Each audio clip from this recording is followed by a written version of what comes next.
In this video, we're going to take a look at vector arithmetic in component form. Consider these two vectors. A has a magnitude of 5, B a magnitude of 3. They both point in the positive x direction. If I add them using the tip-to-tail method, clearly a vector in the positive x direction with a magnitude of 8.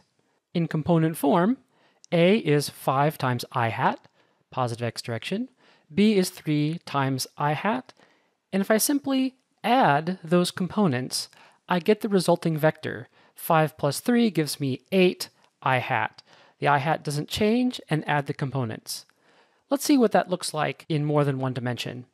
Here I have two vectors, a blue vector A, 5 I hat plus 2 j hat, positive x5, then positive y2. And then a green vector B that's negative 2 along the x-axis, and then negative 4 along the y. If I add them using the tail-to-tip method, I bring the tail of B to the tip of A, and then I draw the resulting vector of adding them together, which is in orange. I see it goes from the origin to the point 3, negative 2. And when we look at the components, that's exactly what happens when we simply add the components. 5 plus a negative 2 is equal to 3, and 2 plus a negative 4 is equal to negative 2. As long as you add the components, vector arithmetic is easy. The biggest problem people have is not staying in their own lanes. Making sure you only add x components together with other x components, you only add y components with other y components, so you still have x and y components in your final answer.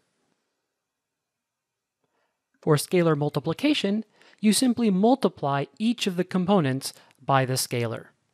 Here's a vector, negative 2 I hat plus 4 j hat. 2 times the vector d is just negative 4 I hat plus 8 j hat, multiplied each component by 2. If I have another vector e, 3 I hat minus 12 j hat, and now I'm going to divide that vector by 3, which is the same as multiplying by 1/3, I just do that to each component. So I get 1 times I hat minus 4 times j hat. If we look at subtraction, remember that subtraction is simply adding the second vector after you multiply the second vector by the scalar negative 1. If we do that to these two vectors, I have d plus negative 1e.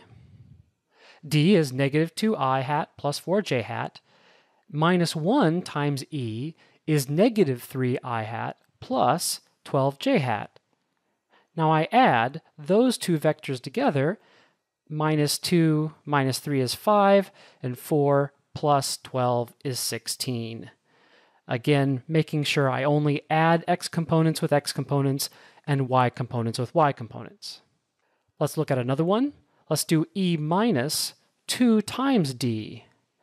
I'm going to set it up vertically again. I really like adding my vectors vertically. It makes it much more convenient to stay in the lanes. E now is 3i hat minus 12j hat. I'm going to add to that the d vector multiplied by the scalar negative 2, which is 4i hat minus 8j hat. Now if I add those vectors together, 3 plus 4 is 7, negative 12 minus 8 is negative 20. The biggest problem students have is they just add all the numbers together. If you keep track of your x components and the y components, vector arithmetic in component form will cause you no problems.